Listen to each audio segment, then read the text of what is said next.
नमस्कार, स्वागत है आप सभी का बी वेल्दी हेल्प लाइव में, जहां पर आपके म्यूचुअल फंड से जुड़े सवालों के जवाब देने की हम कोशिश करते हैं हर रविवार शाम में 7:30 बजे। आज आपके सवालों के जवाब देने के लिए हमारे साथ हैं कुवेरा के सीईओ गौरव रस्तोगी। गौरव, बहुत बहुत स्वागत है। पहली बार तो नहीं, लेकिन काफी अरसे के बाद, राइट? हाँ हाँ, काफी टाइम के बाद। Thank you Swati. क्या हाल चाल है? कैसे हैं आप? सब बढ़िया। सब सब बढ़िया। बढ़िया। जी। अच्छा, शुरुआत करते हैं खबर से। हालांकि हम बता दें अपने दर्शकों को कि इस वक्त ये जो आप देख रहे हैं ये रिकॉर्डेड है।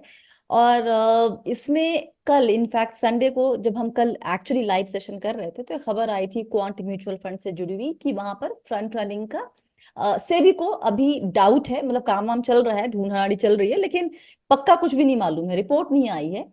लेकिन जब भी ऐसी कोई खबर आती है किसी भी फंड हाउस से जुड़ी हुई, गौरव, जहां फ्रंट रनिंग का नाम आता है या किसी मसले का जिक्र होता है, तो निवेशक एक बार को डर जाता है। और हमने देखा है कि डरने के बाद एक स्टेप जो उनका होता है, नेक्स्ट स्टेप, वो होता है रिडेम्पशन का। उनको ये डर लगता है कि हमारे पैसे डूब जाएंगे, ये फंड हाउस सेफ नहीं है। ये हम्म। सोच कहाँ तक सही है?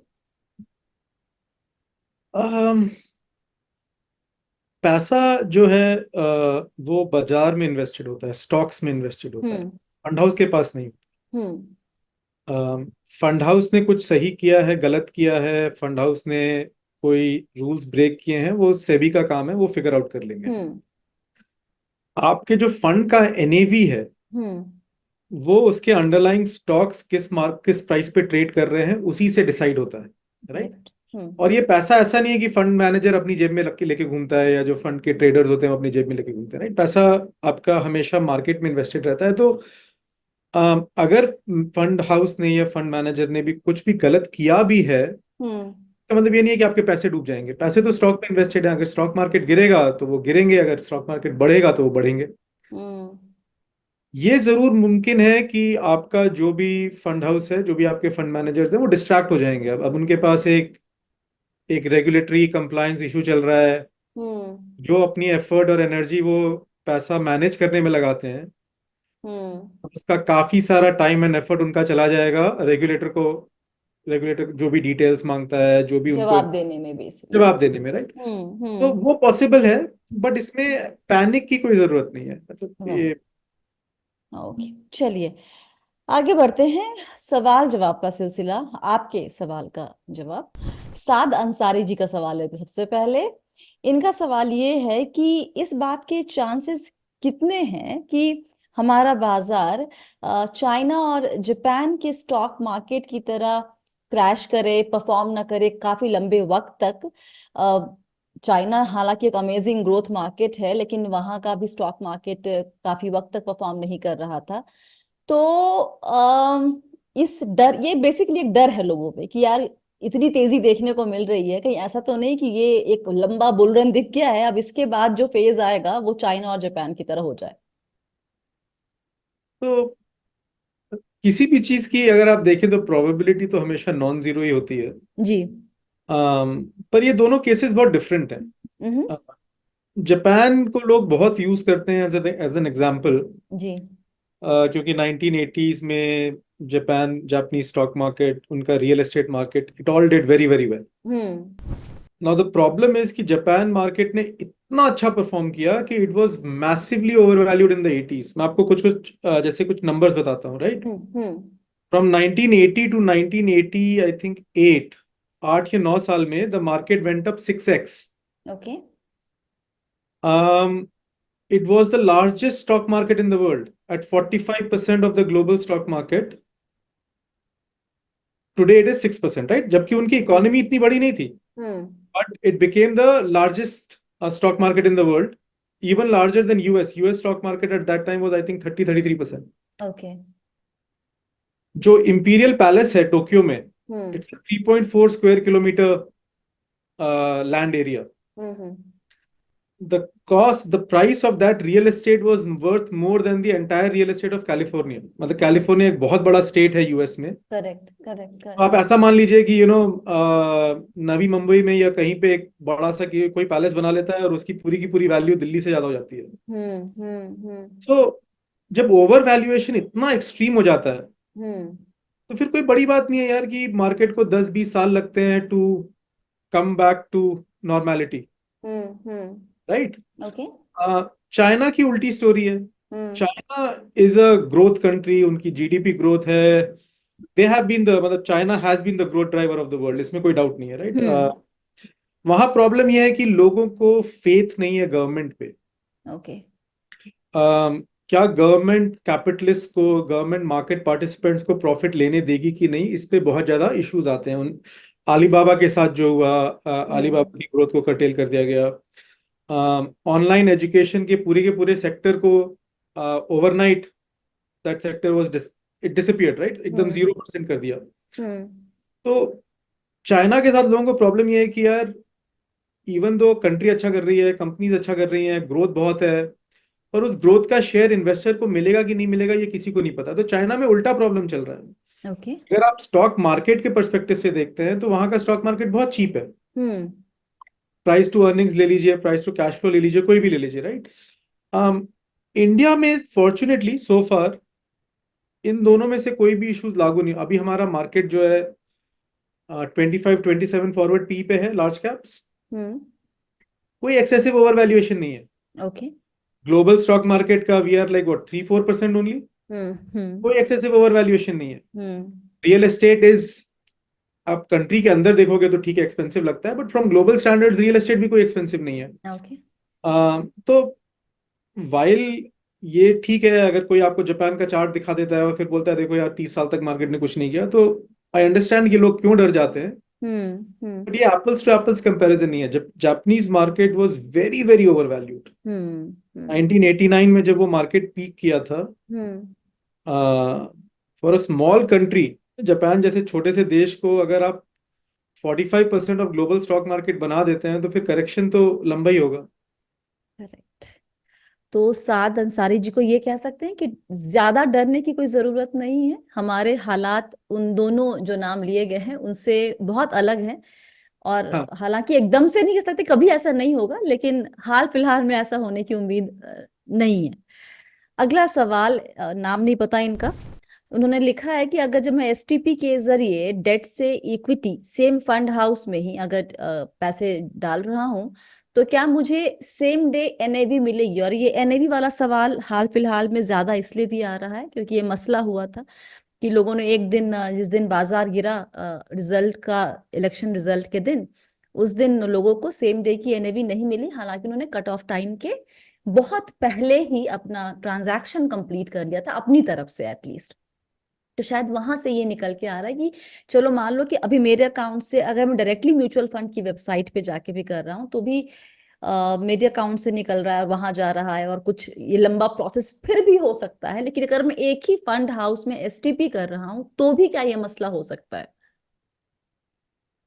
हो सकता है, बिकॉज आई थिंक अभी रूल्स चेंज हो गए हैं जब से सेबी ने सेटलमेंट रूल चेंज किए हैं. हम्म एसटीपी में भी आपको, पहले एसटीपी में होता था अगर आप 1:30 या 2 बजे से पहले एसटीपी ऑर्डर डाल देते थे तो आपको सेम डे नैव मिलता था. हम्म उसी दिन के नैव पे आपका फंड बिकता था, उसी डे के नैव पे आपका फंड मिलता. पर हम्म अब वो T+2 हो गया है. तो हम्म आपको सेम डे नैव नहीं मिलेगा एसटीपी में भी. ओके। आपका डेट फंड आज के एनएवी पे बिकेगा और आपका इक्विटी फंड T+2 नैव पे मिलेगा. ओके। All right. अगला सवाल सुनील जी का है। लिखा है कि एनआरआई है और अभी हाल फिलहाल में ही म्यूचुअल फंड में निवेश शुरू किया है। एसबीआई लॉन्ग टर्म इक्विटी में करीब 10 लाख रुपए इनके अभी हैं शायद, और जानना चाहते हैं कि अगले 10 साल में 2035 तक कितना कॉर्पस मेरे पास होना चाहिए ताकि मैं 2035 से अगले 20 साल में 2 लाख रुपए की एसडब्ल्यूपी कर सकूं। और इस तरह के निवेश के लिए, ये रकम एक्यूमुलेट करने के लिए, किस तरह की स्कीम्स में आप निवेश करने की सलाह देंगे? हाँ, तो पहला सवाल तो आसान है. अगर आपको 2 लाख की एसडब्ल्यूपी करनी है, 20 साल तक करनी है, तो आपको करीब 2 करोड़, 2 करोड़ प्लस आपको कॉर्पस चाहिए. ओके। 2 करोड़ से थोड़ा ज्यादा ही चाहिए, लेकिन आ, अगर आपके पास उतना हो जाता है, उतना पैसा है आपके अकाउंट में, तो आप 2 लाख की एसडब्ल्यूपी कर सकते हैं 20 साल तक. हम्म अम, इसको आप कैसे एक्यूमुलेट करते हैं? पहली बात तो है कि मतलब हमेशा एक इन्वेस्टमेंट एडवाइजर से जरूर बात करें, हम्म। जो कि आपकी पूरे हालात, आपका पूरा बैलेंस समझ के आपको बता सकता है कि एग्जैक्टली कहाँ इन्वेस्ट करना चाहिए, कहाँ नहीं इन्वेस्ट करना चाहिए। हम्म। पर रफली स्पीकिंग मुझे इनकी इनकी एज भी नहीं पता है कि इनकी रिस्क टेकिंग कैपेसिटी कितनी है कितनी नहीं है। हम्म। तो निफ्टी 100 एक सिंपल सा फंड है, हम्म। लार्ज कैप फंड है। ओके। अ, या तो आप इसके इंडेक्स फंड में इन्वेस्ट कर लीजिए या एक्टिव फंड में इन्वेस्ट कर लीजिए। हम्म। अगर आपकी एज कम है, अगर आप ज्यादा रिस्क ले सकते हैं, तो आप स्मॉल कैप में भी इन्वेस्ट कर सकते हैं। हम्म। मेन चीज ये है ना कि बहुत ही कम इंफॉर्मेशन है, बहुत डिफिकल्ट होता है बताना कि इस कौन सवाल को सा अगर मैं ऐसे कर दूं कि किसी, मान लीजिए यहाँ, क्योंकि उम्र नहीं पता हमें गौरव, लेकिन इनको 20 साल में, आपने कहा कि 2 करोड़ का नहीं, 10 साल में इनके पास, राइट, 10 साल में इनको 2 करोड़ का कॉर्पस चाहिए होगा, ताकि वो अगले 20 साल तक अपना जो भी उनको रिक्वायर्ड SWP है वो कर सके। तो 10 साल में 2 करोड़ कॉर्पस के लिए, पहली बात, अगर ये कैलकुलेशन है कि हमें कितने की SIP करनी होगी, फर्स्ट थिंग फर्स्ट, और मान ले कि 40 की उम्र है, एक जस्ट हाइपोथेटिकल सिचुएशन लेके चल रहे हैं अब हम यहाँ पे, तो एक पोर्टफोलियो कैसा दिखना चाहिए? हाँ, मुझे पता है रिस्क एपेटाइट नहीं मालूम है, लेकिन अगर कुछ नहीं पता है मेरे पास और मुझे हाँ। फिर भी किसी को बताना है कि ये सेफ है, इसको तुम फॉलो कर सकते हो।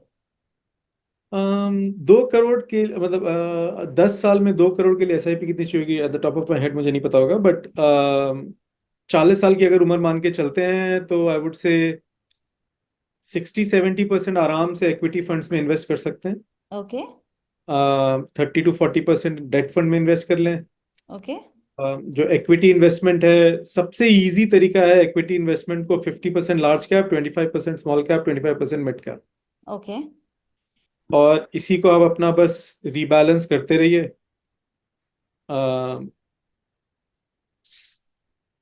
आप नाम रेकमेंड करना चाहेंगे फंड्स के? जनरली हम लोग नाम रेकमेंड नहीं करते हैं, but large cap, small cap, mid cap में जो भी फंड पसंद आए उसको इन्वेस्ट उस पर इन्वेस्ट कर लीजिए। उनको पसंद आता तो फिर हमसे वो पूछते नहीं, बट ठीक है, हम समझ सकते हैं। आपने हमें एटलीस्ट एक पोर्टफोलियो का मोटा मोटी आइडिया दे दिया, कितना कैसे बनाना चाहिए। और जहां तक की रकम की बात है, आई थिंक 10 साल में 2 करोड़ जोड़ने के लिए, सुनील जी, मेरी कैलकुलेशन कहती है कि 86,000 की SIP करनी पड़ेगी, क्योंकि वक्त बहुत छोटा है, तो जाहिर सी बात है कि रकम ज्यादा चाहिए होगी आपको निवेश करने के लिए। अगला सवाल है KPW5963 का। उन्होंने कहा है, एक तो ये नाम आजकल पता नहीं क्यों बहुत ज्यादा सामने आ रहा है, HDFC डिफेंस फंड और Motilal Oswal defence index fund, इन दोनों में निवेश करना चाहिए वेल्थ क्रिएशन के हिसाब से। क्यों ये सेक्टर एकाएक बहुत खबरों में है, और क्यों फंड हाउसेस लॉन्च कर रही है इसके ऊपर? खबरों में तो है क्योंकि अगर आप एक निफ्टी इंडिया डिफेंस इंडेक्स करके एक है, अगर आप उस डिफेंस इंडेक्स को देखते हैं तो पिछले 2 साल में आई थिंक 6-7x अप है। अच्छा। अब 2 साल में कोई भी इंडेक्स 6x अप होता है तो खबरों में तो आ ही जाता है। और खबरों में उसके क्यों बाद है इसमें तो, फंड्स लॉन्च होने भी शुरू हो जाते हैं। हाँ, फंड्स लॉन्च शुरू होने इसीलिए नहीं लग जाते हैं क्योंकि वो 6x अप है। एक्चुअली फंड्स लॉन्च इसीलिए शुरू होने लग जाते हैं बिकॉज म्यूचुअल फंड AMCs के जितने भी चैनल चेक्स होते हैं, हम्म। अब में इन्वेस्टर्स बोलते हैं हमको इसमें एक्सपोजर चाहिए, हमको इसमें एक्सपोजर चाहिए। तो मेरे हिसाब से पहले डिमांड आती है फिर सप्लाई आती है। ओके। अच्छा। तो बिकॉज इन्वेस्टर्स बोलना शुरू कर देंगे कि यार डिफेंस में कोई होना चाहिए, डिफेंस में कोई होना चाहिए, तो AMCs विल से ठीक है यार लॉन्च करते हैं। तो बिकॉज तो वो तो क्लियर है। ओके। अब इसमें आपको इन्वेस्ट करना चाहिए कि नहीं, और इन्होंने खासकर पूछा है सिप करना चाहिए कि नहीं, राइट? मतलब मेरे हिसाब से अगर देखा जाए, अगेन ये पर्सनल व्यू है, कंपनी का व्यू नहीं है। एनीवेज हम कंपनी के बेसिस पे व्यू नहीं लेते हैं सेक्टर्स पे। 58 प्राइस टू अर्निंग है इस इंडेक्स की, और 15 प्राइस टू बुक है। तो सिप तो बिल्कुल ही नहीं बनता है इसमें करना। आप इसको लॉन्ग टर्म एक्यूमुलेशन के हिसाब से नहीं सोच सकते हैं। मुझे लगता है कि ये बहुत ही ज्यादा स्पेक्युलेटिव इंस्ट्रूमेंट है अभी। ओके। अगर आपको स्पेक्युलेट करना है, अगर आपको पंट करना है इस पे, नोइंग फुल्ली वेल कि ये कहीं भी जा सकता है, तो जरूर करें। मतलब बट अदरवाइज इसको लॉन्ग टर्म कोर पोर्टफोलियो का हिस्सा नहीं बन सकता ये। और का तो मतलब दूर दूर तक नहीं। चल, ओके, अगला सवाल हम लेते हैं लवकेश अनेजा का। हम्म, 40 साल उम्र है। दो सवाल है इनके पास हमारे लिए। पहला है कि इनके पास 1 करोड़ 30 लाख रुपए इनके पास अवेलेबल है। 10 से 15 साल के लिए इसको ये डिप्लॉय करना चाहते हैं, तो बेस्ट वे क्या है, डाइवर्सिफाई कैसे करें। दूसरा सवाल, इनकी 25,000 की एसआईपी चल रही है। हम्म, लार्ज कैप हेवी पोर्टफोलियो है, 51% लार्ज कैप में, 17% मिड कैप में, 32% स्मॉल कैप में। हम्म, अगेन 10 से 15 साल का नजरिया है। हम्म, 10,000 और निवेश करना चाहते हैं, जानना चाहते हैं कि इसी फंड में करूं या फिर इन्हीं फंड्स में करूं या फिर कुछ नया मिड और स्मॉल ऐड करूं। Funds hmm. के नाम बता दे। SBI long term equity fund, HDFC equity link saving scheme, Nippon India multi cap, Nippon India small cap, SBI energy fund और क्वांट स्मॉल कैप। बताएं। एक्चुअली इनका सिप पोर्टफोलियो मैं देखता हूँ बहुत सही मुझे लगता है। हम्म। अम, ये 50% दे मोटा मोटी, जो पहले पिछले क्वेश्चन का भी मैंने आंसर किया था, 50% लार्ज कैप में, 25% mid cap, 25% small cap, hmm. Very close to that. Yes. अगर आप देखेंगे इसका split up, it's very close to that. तो ये मैं सेकंड क्वेश्चन पहले आंसर कर रहा हूँ। इनका सेकंड जो इनका सिप पोर्टफोलियो है वो काफी सही है ऑलरेडी। एक ही क्वेश्चन ये पूछूंगा कि एनर्जी फंड का क्या जरूरत है इसमें। हम्म। अ, अगर अनलेस वो एनर्जी में उनकी एक्सपर्टीज है और उनको लगता है कि एनर्जी लॉन्ग टर्म बहुत अच्छा करेगी, थीमेटिक फंड्स एक्यूमुलेशन के लिए, कोर पोर्टफोलियो के लिए थीमेटिक फंड्स बहुत डिफिकल्ट होता है जस्टिफाई करना। ओके। सेम जैसा जो डिफेंस का आर्ग्यूमेंट था, जो अभी हमने हम्म। डिफेंस के बारे में बात की, कि आप इसको कोर पोर्टफोलियो में इंक्लूड कर सकते हैं, सिप में इंक्लूड कर सकते हैं, बहुत डिफिकल्ट होता है हम्म। वो आर्ग्यू करना। इन्होंने तो एसबीआई एनर्जी फंड के बारे में इनको थोड़ा और सोचना चाहिए। उसकी जगह ओके। अगर वो मल्टी कैप में बढ़ा दें तो बेटर है। हम्म। स्मॉल कैप के इनके दो फंड्स हैं, लेकिन इन दोनों का ओवरलैप बहुत ही कम है। ओके। तो इसमें कोई प्रॉब्लम नहीं है। मतलब निपॉन इंडिया स्मॉल कैप और क्वांट स्मॉल कैप में शायद 9 या 10% का ही ओवरलैप है। अच्छा। दोनों फंड कंटिन्यू कर सकते हैं। 10,000 और इन्वेस्ट करना है, सेम रेशियो में करिए। कोई और नया फंड ऐड करने की बिल्कुल भी जरूरत नहीं है। नया फंड कुछ नया चमत्कार लेकर नहीं आएगा। जो फंड्स हैं उसी में ऐड करते रहे। अब बात आई कि यार 1.3 करोड़ जो है उसका हम्म। क्या करना हम्म। है। तो अगेन, जो डाइवर्सिफाई करने का सबसे आसान तरीका है, ऑल्सो आप ये नहीं चाहते हैं कि आपके नंबर ऑफ फंड्स एकदम एक्सप्लोड कर जाएं, राइट। हम्म। हम्म। तो इनकी एज इन्होंने बोला है 40 ईयर्स है, राइट। 40, करेक्ट। तो सबसे इजी रूल ऑफ थंब जो है ना, वो ये है कि आप 100 माइनस एज इक्विटी में डाल दीजिए हम्म। और बाकी डेट में।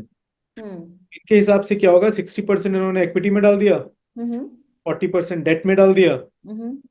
इक्विटी में इनका जो ये सिप पोर्टफोलियो है, इसी सेम रेशियो में डाल दें। कुछ ओके। और सोचने की जरूरत ही नहीं है, क्योंकि मुझे एक्चुअली इनका सिप पोर्टफोलियो काफी सही लग रहा है, अच्छा। एनर्जी फंड को छोड़ के। Energy hmm. Fund is the only one where I will say कि यार इसको अगर आप लॉन्ग टर्म इक्विटी फंड में या किसी और मल्टी कैप फंड में मूव कर सकते हैं तो कर लें। हम्म। एंड जो डेट पोर्शन है वो गवर्नमेंट बॉन्ड फंड्स होते हैं, गिल्ट फंड्स कहते हैं जिन्हें। हम्म। वो एक गवर्नमेंट बॉन्ड फंड में या गिल्ट फंड में डाल दें वो पैसा, हम्म। और बस उसको मॉनिटर करना है। उसके बाद दस से आसान पंद्रह काम। साल के लिए भी डेट फंड, मतलब why do we need debt funds if the time horizon is 10 to 15 years? You need debt funds ना। अब तो देखिए, या तो आप इस तरह के पर्सन हैं कि आपको पूरा यकीन है कि मार्केट 40% भी गिर गया तो मैं बेचूंगा नहीं। हम्म।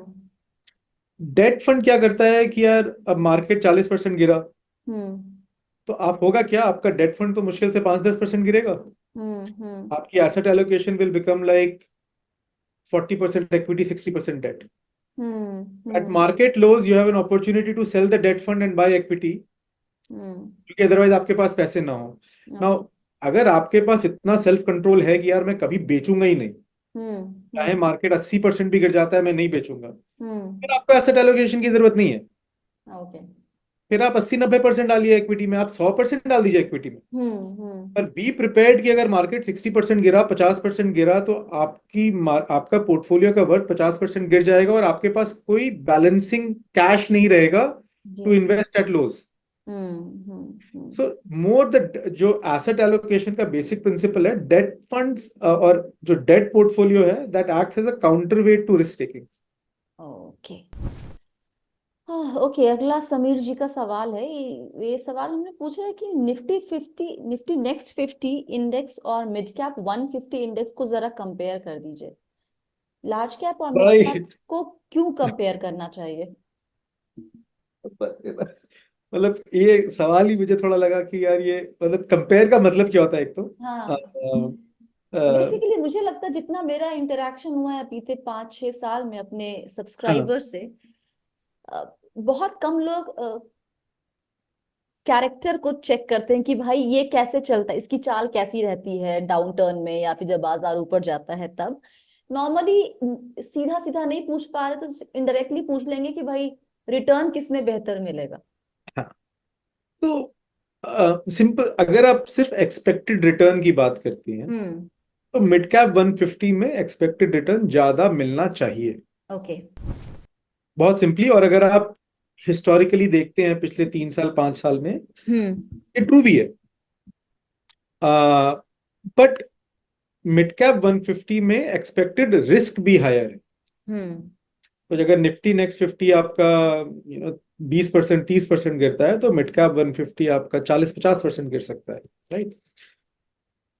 अगर आपकी रिस्क कैपेसिटी है उतनी, तो मिड कैप 150 के साथ लगे रहिए। अगर वो गिरता है तो आप और खरीदते रहे। ओके। अगर आपको लगता है कि नहीं यार, मैं इतना रिस्क नहीं ले सकता, तो हम्म। आप निफ्टी नेक्स्ट 50 ले लीजिए। हम्म। अब यही क्वेश्चन आप पूछ सकते थे कि निफ्टी 50 और निफ्टी नेक्स्ट 50 में क्या डिफरेंस है। करेक्ट। सेम डिफरेंस है।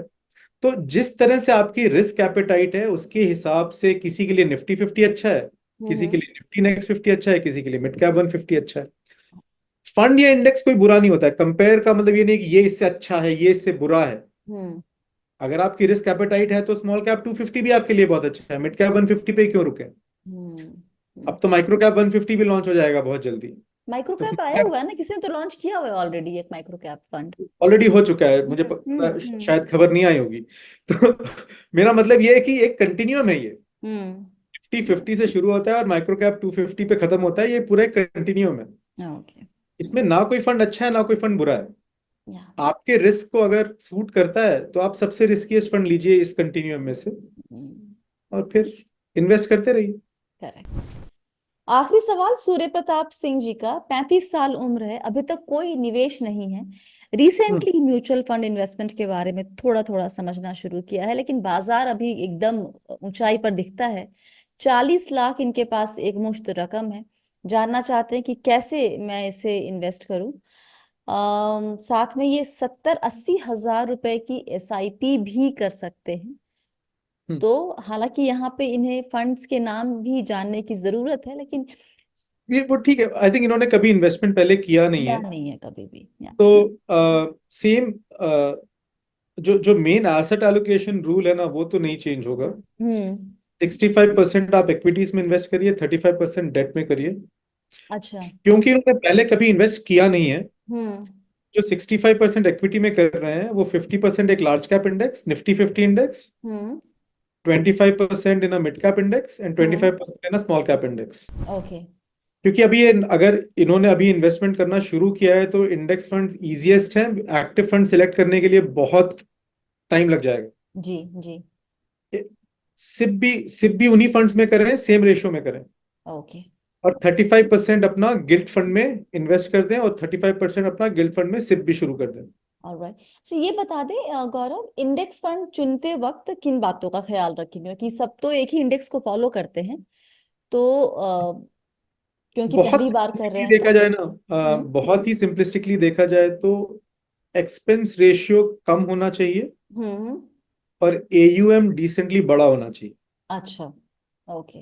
राइट। अगर जैसे आप मान लीजिए निफ्टी 50 इंडेक्स देखते हैं, हम्म। तो 15 से 20 बेसिस पॉइंट के अंदर अगर उसका एक्सपेंस रेशियो है, तो it's a fine fund. Okay. Okay. 5,000 10,000 crore से ज्यादा AUM है तो it's a fine fund. Okay. उसके बाद आप फंड हाउस ए पे जाते हैं, बी पे जाते हैं, सी में जाते हैं, like you rightly said, follow तो वो हम्म। सेम इंडेक्स को कर रहे हैं, हम्म। फंड आपको सेम मिलने वाला है। हम्म। और beginner investor it takes away the choice, otherwise बहुत डिफिकल्ट हो जाता है कि यार ये इसका फंड मैनेजर अच्छा है लेकिन इसका AMC अच्छा है लेकिन इसका ये अच्छा है, इसका आप एक्टिव फंड सिलेक्ट कैसे करेंगे? इंडेक्स हम्म। फंड सिलेक्शन में क्या होता है, आप बेसिक्स पे फोकस करिए, एसेट एलोकेशन पे फोकस करिए, लॉन्ग टर्म ग्रोथ पे फोकस करिए। जी। जी। 4-5 साल में ऑलरेडी अगर जब आपकी मार्केट नॉलेज बहुत बढ़ जाएगी, हम्म। तब आपको ऐसा लगेगा कि हाँ आप एक्टिव फंड में कर सकते हैं, या तो जरूर। ऑल राइट, बस यहीं पे खत्म करते हैं सवाल जवाब का सिलसिला। थैंक यू सो मच गौरव, वक्त निकाल के सभी सवालों के जवाब देने के लिए। और फिलहाल के लिए इतना ही है हमारे सेशन में। अगर आपके पास और सवाल हैं तो आप मुझे कमेंट कर सकते हैं, या फिर आप मुझे ईमेल करेंगे और व्हाट्सएप भी कर सकते हैं। दोनों डिटेल आपको स्क्रीन पे भी दिख रही है और आपको नीचे डिस्क्रिप्शन बॉक्स में भी मिल जाएगी। याद रखिए, आप हैं मेरे यानी स्वाति के साथ, और हम सब हैं बहुत ही सावधानी और समझदारी के साथ अमीर बनने के सफर पर। वक्त देने के लिए बहुत शुक्रिया। आप सभी को बहुत सारा प्यार और दुलार। Stay blessed, healthy and be wealthy.